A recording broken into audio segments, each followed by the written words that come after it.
This is part 2 to my ill-conceived video last night. Now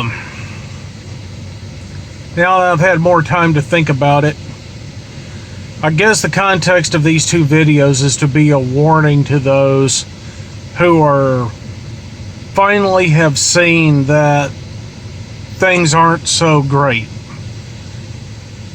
And I understand you're wanting to reach out to others that think like you and be mutually helpful to each other, because the poop has already hit the oscillating device.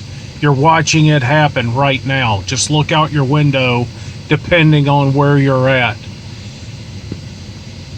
All I can do is relate my experiences. I'm really too old for such shenanigans these days, and my health is rapidly deteriorating. There's no way I could walk several miles with a fully loaded pack, fully kitted up anymore. It's just not going to happen. Anyway, I mentioned in my video, I would talk about the Hutchery Militia raid in my second video. Well, I'd mention it later. Well, here it is. I don't remember the year.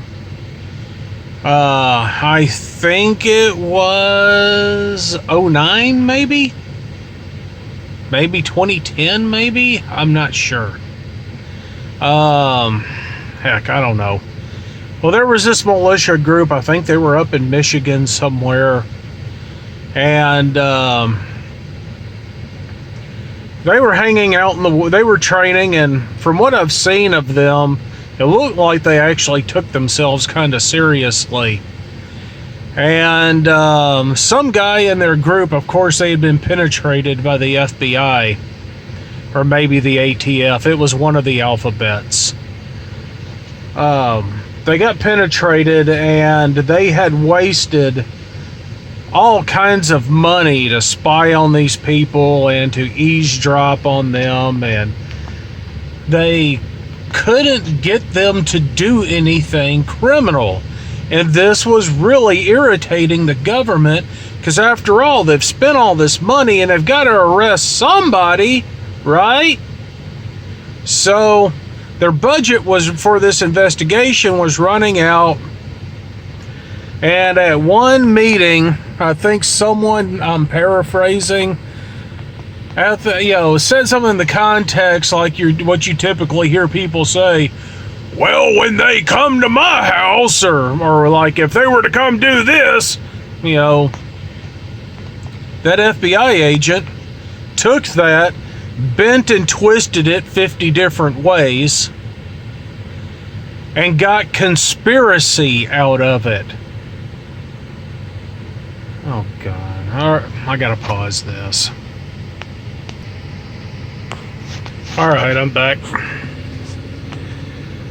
And the next thing you know, they're kicking in doors. They show up with armored cars and the FBI, HRT, dudes with automatic weapons, everything else. And they were scouring the woods looking for these guys, and at that time there was a call tree. And it was called Alarm and Muster. It was a very good idea. Alarm and Muster was not an organization. It was just basically a call tree. And if there was some sort of national emergency or something going on, patriots that were part of this call tree, the alarm would go out and what was going on. And you would have so many people in your call tree, and you would call them and pass the information on. Well, my phone started ringing. And I called people in my call tree, and they called people in theirs, and you don't know who all is in the call tree downstream, and you don't really know who all is in the call tree upstream, which is a good idea for OPSEC reasons. Well, there were some people I trusted, and we were having this conversation while we're gathering our gear and stuff, because we believed you only get one Waco. Y'all people don't know how close to CW2 came to starting that night. Well, anyway, come to find out, here in the southern United States, there were a couple hundred people packed up, cocked and locked, ready to rock. All right. And so we're like, okay, who, you know, I've never been to Michigan before. Who are we meeting up with up there? What's going on? Guy said, you should go to this place called Liberty Tree Radio. There's this Mark from Michigan guy. He's there giving the blow by blow. I'm like, you mean we got to listen to a podcast on the internet? Well, it's not really a podcast. He's live streaming. I'm like, all right. So we go there, and we go to Liberty Tree Radio that night, and there's just tons of people in there. We're like, holy crap. And we're listening to this Mark from Michigan guy talk. And one thing I found particularly alarming, he was talking about, yes, I'm telling this story, leaving you Easter eggs in it for you to figure out where I'm going. So he's there talking out in the open. Anybody could go to Liberty Tree Radio and listen to the broadcast. And he's talking about this colonial militia. And I'm like, colonial militia? What are they colonizing exactly? What colony are they defending? What landmass are they invading to colonize? Anyway, the colonial militias, they're responding to the FBI presence. Like, oh, I'm like, someone's actually going to fight them? Holy crap.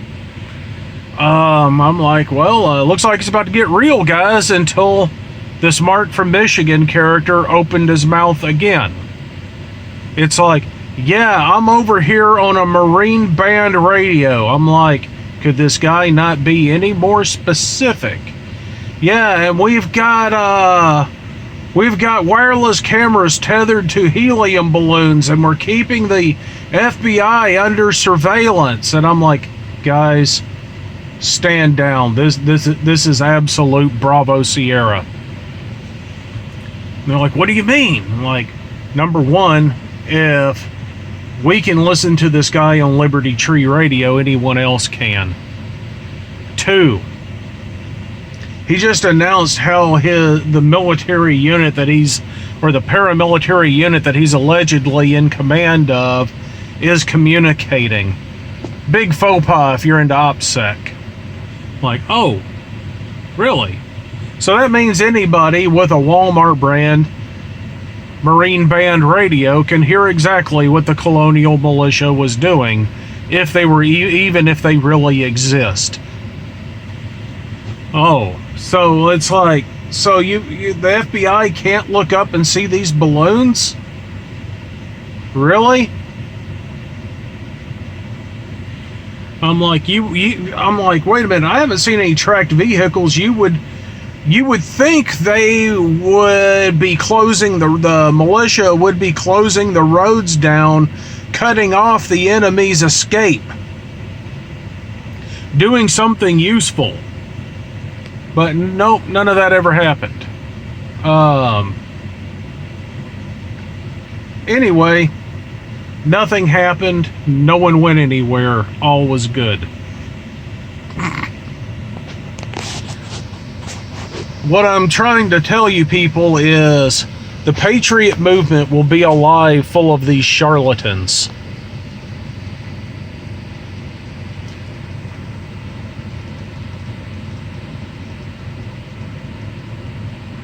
Sorry, I had a brain fart.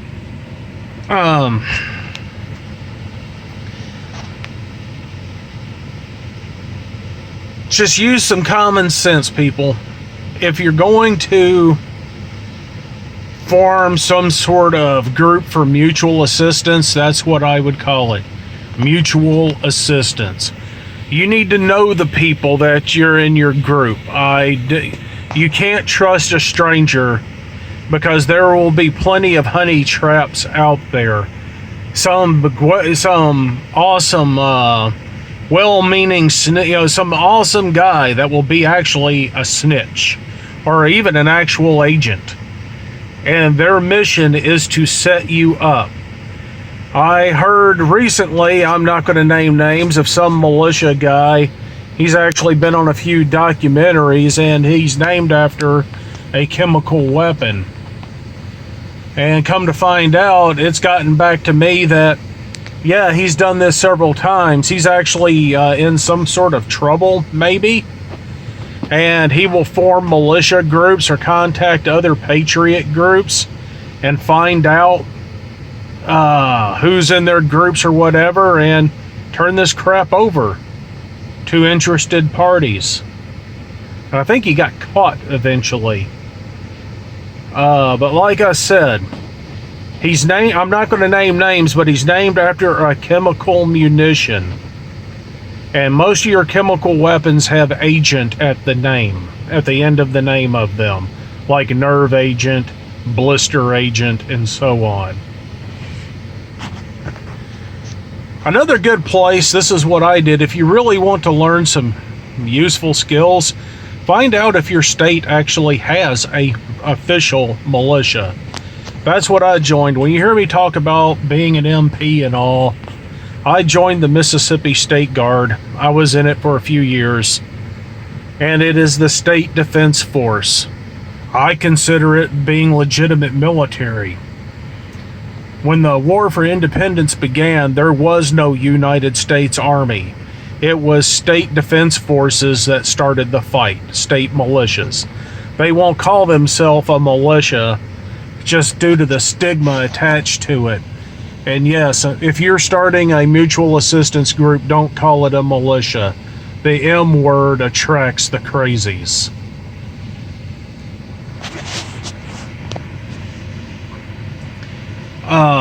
Find out if your state has a state militia and join it for a while. You'd be surprised what you can learn and what you can do. Mississippi, the idea of Mississippi's state guard, it's a good idea. I like the idea of it. I was in it, but it was badly run, and the upper management of it was basically a retirement home for retired soldiers. It was a social club, but the problem is a lot of them weren't war fighters. A lot of them, in my opinion, were like clerks and other types of what people in the Army call pogues. And they ran all three brigades like that. Really ran it into the ground. It was an education for me, and I'm not ashamed of my service with them. There's a lot of good people in it, but it's just run very badly. I don't even think the state takes it seriously. When I was in it, the state of Mississippi only spends like $10,000 on it every year. You figure, what kind of training budget would a military force have with that? A lot of the stuff we did was self-funded. Hell, we even provided our own uniforms. Yeah, the state could put you, deploy you somewhere, and a lot of your, other than the real heavy equipment, a lot of the stuff there is provided by the soldiers. How pathetic is that? I could do a whole video on the State Guard, but I'm not. I might do a video on why I quit. But anyway, I hope y'all found this informative, and I just wanted to wrap the video up I did last night. And y'all all have a good day.